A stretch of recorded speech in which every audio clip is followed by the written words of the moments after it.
Bab 686. Grandmaster dibunuh. Bang! Setelah terdengar suara yang keras itu, kepala Master Yo terlempar jauh. Seperti bola yang berputar dengan kecepatan tinggi di udara dan akhirnya jatuh ke kerumunan penonton. Kepala Master Yo terpenggal dan darah yang memercik dari lehernya setinggi 3-4 meter. Tubuhnya bergoyang beberapa saat, kemudian jatuh ke tanah dan darah tidak berhenti mengalir dari tubuhnya. Penonton yang tadinya masih bersorak ria langsung tenang dalam sekejap. Sangat hening. Semua orang tampak sangat ketakutan. Pandangan mereka terus bolak-balik dari reka ke tubuh Master Yo. Ini mimpi, kita pasti sedang mimpi. Kepala Master Clarity kedua ditinju hingga terlempar jauh. Ini tidak nyata. Ini tidak mungkin terjadi. Namun, darah di leher Master Yo terus mengingatkan semua orang bahwa inilah faktanya. Oh Tuhan, betapa kuatnya orang ini. Dia dapat membunuh Master kedua hanya dengan satu pukulan. Kekuatannya mungkin sebanding dengan Master pertama. Tidak, tidak, tidak. Dia bukan manusia, dia iblis. Kerumunan orang itu merasa ketakutan dan berlarian keluar sambil menangis. Iblis, iblis, cepat lari, ada setan. Mereka segera memberi isyarat kepada duo Black and White. Duo Black and White bergegas memblokir pintu keluar. Mereka berkata dengan dingin, semuanya berhenti. Tidak ada yang boleh meninggalkan tempat ini tanpa seizinku. Ketika iblis mengatakan itu, semua orang tidak lagi berani bergerak dan langsung menghentikan langkah kaki mereka. Bahkan ada beberapa penakut yang menangis ketakutan. Tetapi mereka tidak berani mengeluarkan suara karena takut akan diperhatikan oleh iblis, jadi mereka pun segera menutup mulut mereka. Kenapa iblis ini menahan kita? Apakah dia juga ingin membunuh kita?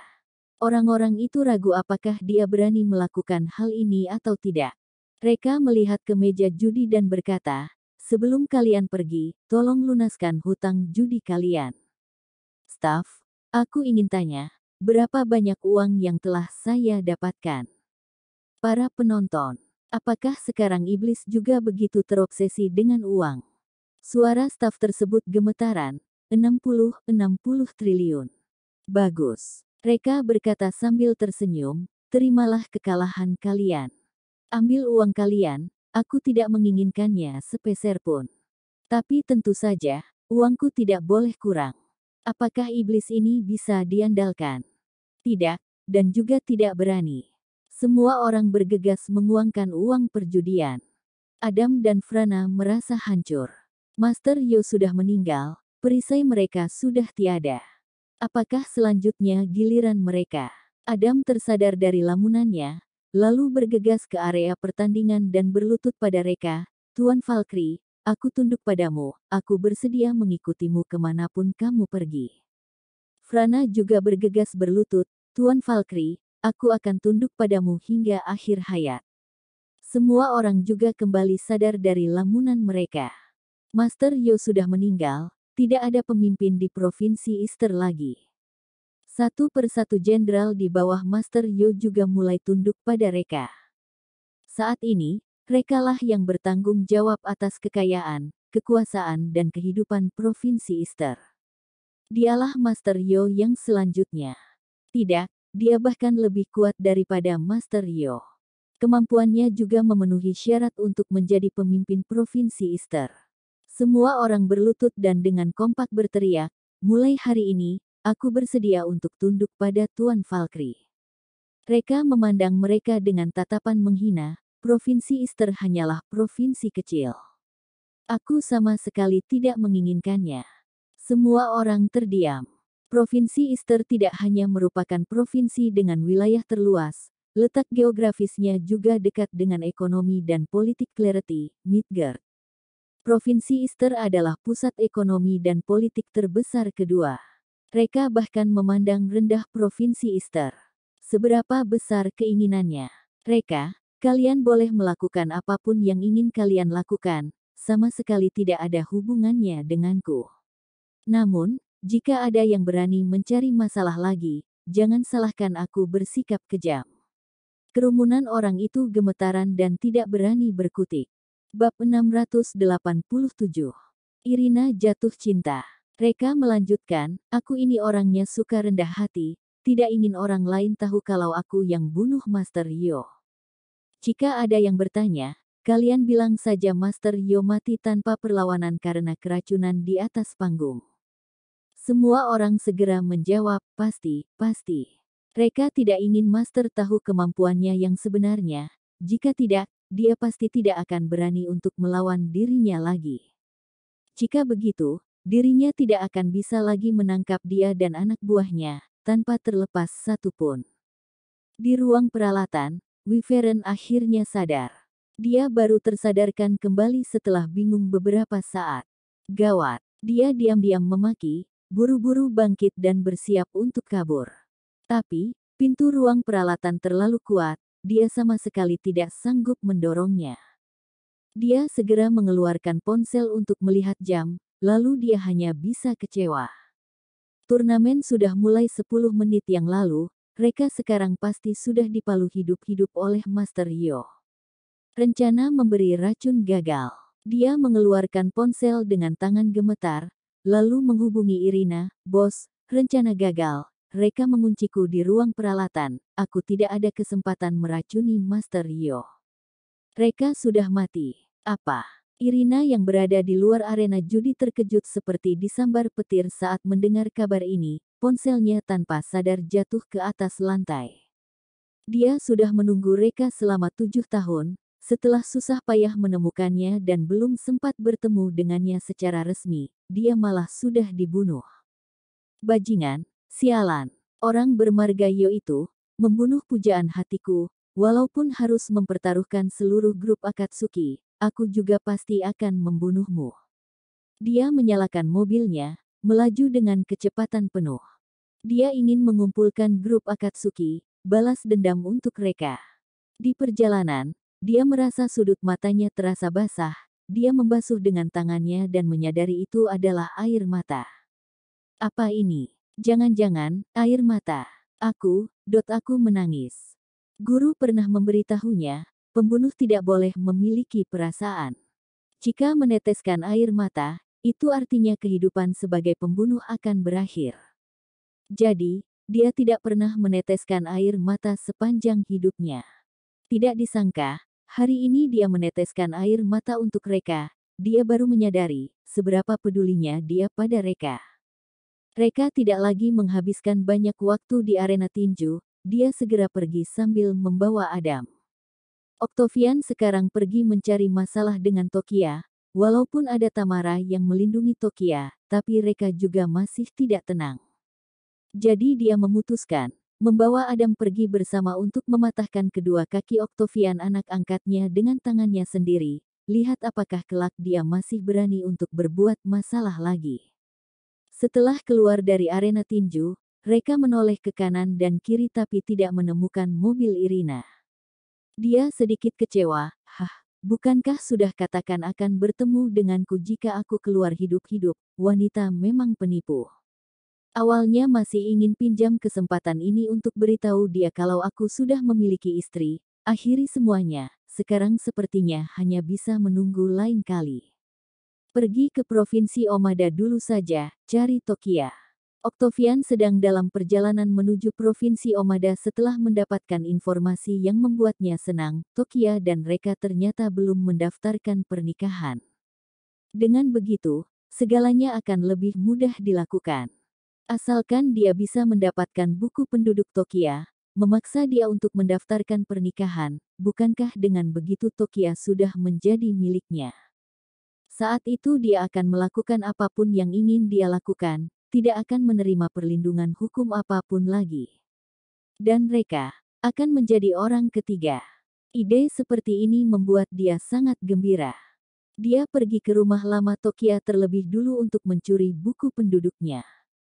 Lalu dia akan memberitahu orang di kantor urusan sipil supaya mereka mengutus orang untuk datang ke Tomota Group, langsung mendaftarkan pernikahan di tempat. Pertama kali menikah, harus ada adat formal, jadi lebih baik jika mencari beberapa saudara untuk menjadi saksi pernikahan. Bensu dan Afril pasti tidak bisa, mereka sudah dihasut oleh Reka sampai kebingungan, pasti tidak akan setuju dirinya dan Tokia mendaftarkan pernikahan. Dia menghabiskan tenaga yang banyak untuk mencari tahu koneksi Tokia. Akhirnya dia tahu jika keluarga Mashita di kota Midgar Provinsi Omada adalah keluarga asli Tokia. Bab 688 Keluarga Mashita di kota Midgar membuat masalah lagi. Brahma, pemimpin keluarga Mashita di kota Midgar, adalah kakek kedua Tokia. Jadi Octavian menelepon Brahma meminta dia datang untuk menjadi saksi pernikahan sebagai senior, sekalian berjanji setelah pendaftaran pernikahan selesai, akan memberikan padanya sejumlah uang atau pesanan senilai puluhan miliar. Brahma sangat senang setelah mendengarnya. Siapa itu Octavian? Ayah angkatnya Adam, adalah penanggung jawab perekonomian Provinsi Easter, dirinya seharga ratusan miliar. Dan sekarang bisnis keluarga Mashita di kota Midgar menurun karena Reka, bahkan hampir bangkrut. Jika bisa bergantung pada Adam orang penting ini, keluarga Mashita pasti akan menakjubkan. Brahma langsung menyuruh cucu kesayangannya Riku mengemudikan mobil menuju Tomota Group. Setengah jam kemudian, dia bertemu dengan Octavian di Tomota Group. Brahma menyambut dengan penuh senyum, cucu menantu memang terlihat luar biasa. Kamu bisa tertarik dengan cucu perempuanku, itu adalah kebanggaan untuk Tokia. Octavian menyentuh dahinya yang sedikit pusing. Hah, hanya saja Tokia tertipu dengan ucapan manis Reka, tidak sadar dengan pilihannya yang salah, tidak tahu apakah dia bersedia menikah denganku. Riku lalu berkata, Tuan Octavian, tidak, kakak ipar, Tokia menikah denganmu adalah kesempatan bagus bagi keluarga Mashita kami untuk bersinar. Jika dia tidak setuju, kita tidak hanya akan mengusir dia keluar dari silsilah keluarga, bahkan masih akan mencabut marganya. Jika dia bahkan tidak mau lagi dengan marga leluhurnya, itu artinya berkhianat pada leluhur, melawan moral dan tidak berbakti. Jika tersebar keluar maka reputasi Tomota Group akan rusak, bisa menyebabkan bencana besar. Octavian sedikit terkejut. Keluarga Mashita di kota Midgar saat menjadi kejam benar-benar cukup gila juga. Hanya demi sedikit keuntungan, tidak masalah mengorbankan kebahagiaan seumur hidup cucu perempuannya, bahkan mereka bisa sampai melakukan tindakan mencabut marga. Saat ini, pekerja kantor urusan sipil sudah datang. Octavian segera membawa semua orang masuk ke dalam ruangan Tokia. Saat Tokia melihat Octavian dan orang keluarga Mashita di kota Midgar datang bersama, dia sudah bisa merasakan sesuatu yang tidak beres. Dia sengaja berkata dengan tenang, Octavian, di sini tidak menerimamu, tolong keluar. Sebelum Octavian sempat berkata, Brahma sudah berkata, lancang, bagaimana cara bicaramu dengan calon suamimu? Calon suami. Tokia bingung saat mendengarnya, apa maksudnya? Octavian tersenyum sinis, Tokia, tadi aku sudah ajukan lamaran kepada orang tuamu, dan mereka sudah setuju. Dan bahkan kakek keduamu sendiri yang menjadi saksi. Kamu harus turuti ucapan orang tuamu, kita hari ini akan daftarkan pernikahan. Kamu omong kosong. Tokia berkata dengan emosi. Bagaimana mungkin orang tuanya bisa menikahkan dirinya kepada binatang rendahan seperti Octavian ini? Dan juga hati orang keluarga Mashita di kota Midgar sangat jahat. Ini jelas-jelas menjual dirinya kepada Octavian, dan mengambil keuntungan darinya. Dia berkata marah, keluar kamu, walaupun aku mati hari ini, aku tidak akan menikah denganmu. Senyum Octavian menjadi semakin dingin, hehe, itu bukan kamu yang putuskan. Sambil berkata, dia melempar buku penduduk miliknya dan milik Tokia kepada pegawai kantor urusan sipil, tolong daftarkan pernikahan untuk kami. Bro, Tokia seperti tersambar petir, kepalanya hampir pecah. Octavian sialan, beraninya mencuri buku penduduknya. Jika pernikahan benar-benar didaftarkan, maka dirinya menjadi istri sah Octavian. Tidak bisa, tidak boleh terjadi. Dia berjalan ke depan dengan emosi, ingin merebut buku penduduk. Tapi Riku berjalan maju terlebih dulu, menamparkan dia tanpa ragu. Bajingan, kamu masih berani melawan. Tuan Octavian bisa tertarik padamu, Itu adalah keberuntunganmu selama 8 kali kehidupan, jangan tidak tahu diri. Bab 689. Tokia menikah. Kekuatan tamparan ini begitu kuat, langsung membuat Tokia terhempas di atas lantai. Kepala Tokia berdengung dan berputar-putar, terlihat darah mengalir dari sudut bibirnya. Dia menatap Riku dengan tatapan tajam. Riku, bajingan kamu. Apakah ini namanya satu keluarga? Tidak, walaupun musuh juga tidak akan kurang ajar seperti mereka. Riku merasa bangga. Maki saja, maki sepuasmu. Suatu hari nanti, kamu akan tahu tindakan kami hari ini untuk kebaikanmu. Tidak sampai 2 menit, pegawai sudah selesai bekerja.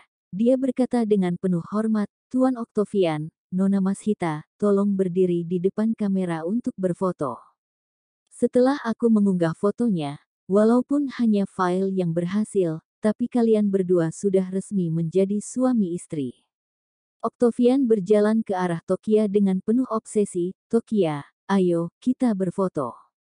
Tokia segera berjalan mundur, lalu dia melemparkan setumpuk dokumen kepada Octavian. Pergi kamu.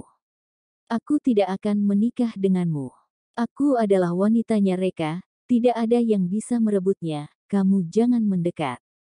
Octavian tersenyum dingin. Reka, kamu jangan harapkan dia lagi, tebakanku dia sekarang sudah menjadi abu.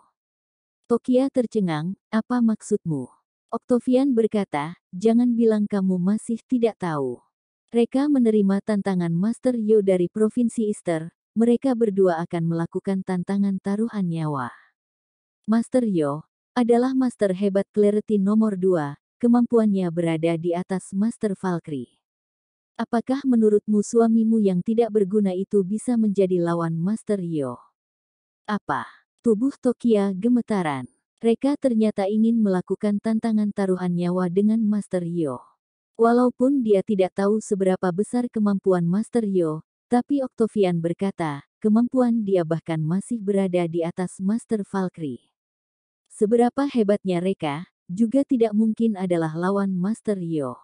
Tokia sedikit kebingungan, dia panik dan berkata, aku ingin pergi mencarinya. Walaupun mati, aku juga ingin mati bersama dengannya. Sialan. Octavian berkata dengan emosi, sebenarnya obat ilusi apa yang diberikan Reka padamu, membuatmu terobsesi sampai seperti ini, masih ingin mati bersama dengannya. Hari ini kamu harus menikah denganku, tidak boleh pergi kemanapun.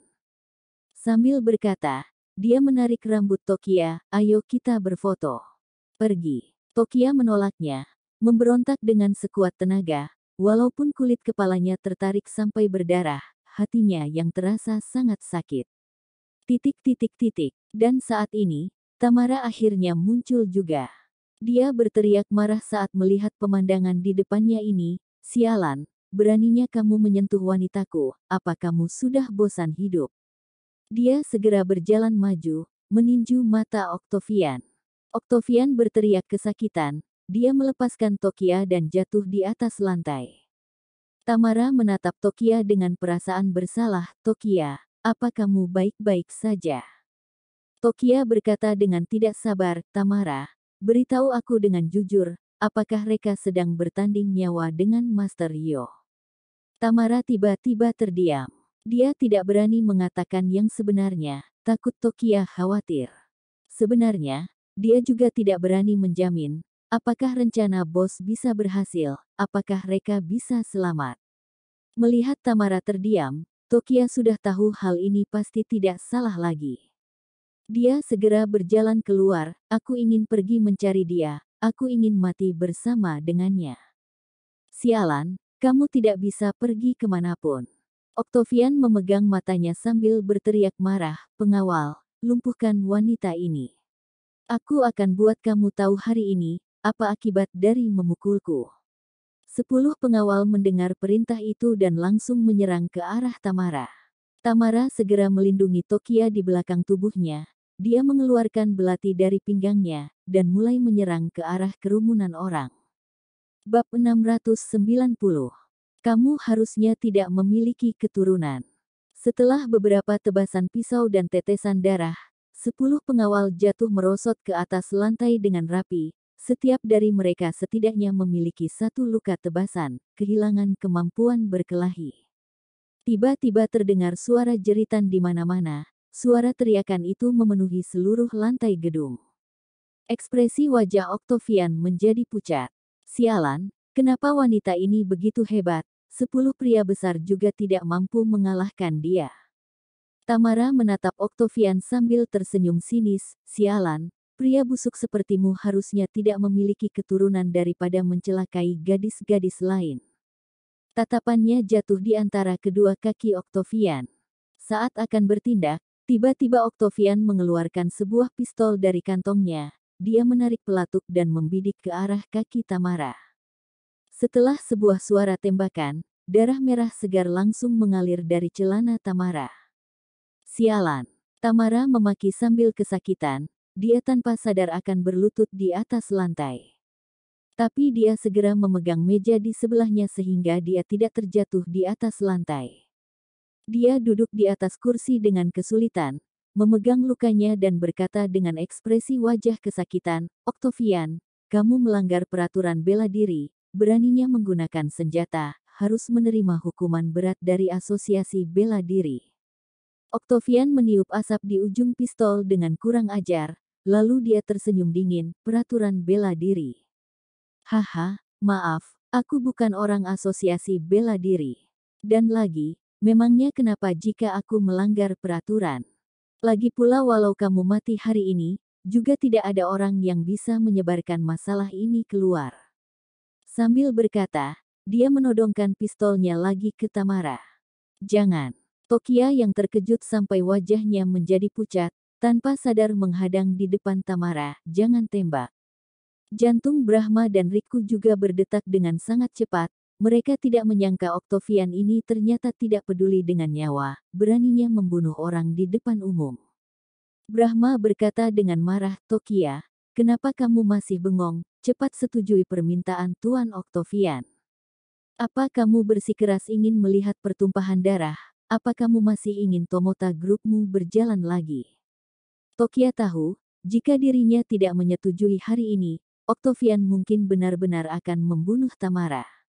Dia menggertakkan gigi, berkata dengan putus asa, "Baik, jangan bunuh dia, aku akan setuju menikah denganmu. Paling tidak, melakukan bunuh diri bersama dengan Reka setelah pendaftaran pernikahan saja." Octavian merasa senang, bukankah bagus jika dari tadi, bersikeras membuat keributan dulu. Tamara menangis terharu, tidak pernah ada seorang wanita yang mengorbankan kebahagiaan seumur hidup demi dirinya. Dia memegang lengan Tokia, "Tokia, tidak boleh setujui dia, walau aku mati, juga tidak boleh biarkan dia mendapatkan apa yang dia mau." "Diam." Octavian memaki, "Jika kamu berani bicara omong kosong sepatah kata lagi, aku akan buat kakimu yang satu lagi cacat juga." Sambil berkata, dia menarik Tokia, bersiap untuk mengambil foto pernikahan. Dan pada waktu yang bersamaan, Reka sudah sampai di lobi Tomota Group. Reka menatap Adam dengan tatapan dingin, berlutut setiap 3 langkah sampai ke ruangan direktur sekarang untuk menebus dosa. "Apa?" Adam sedikit putus asa, tubuhnya yang seperti ini harus berlutut setiap 3 langkah sampai ke lantai 10, mungkin saja bisa mati kelelahan. Reka menatap dingin, "Kenapa? Keberatan?" Adam segera menggelengkan kepala, "Tidak, tidak, aku lakukan sekarang." Sambil berkata, dia berlutut di atas lantai, menyembah sekali dan berjalan terus ke atas. Reka berjalan naik dan merasa puas. Dengan cepat dia sudah sampai di ruangan direktur dan pemandangan di ruangan, membuat dia sangat marah, bahkan hampir gila.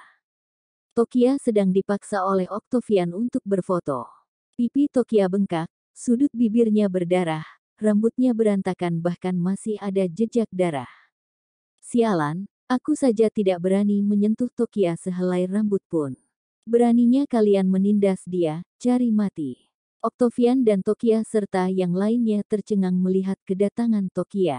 "Sialan, kenapa Reka hidup kembali?"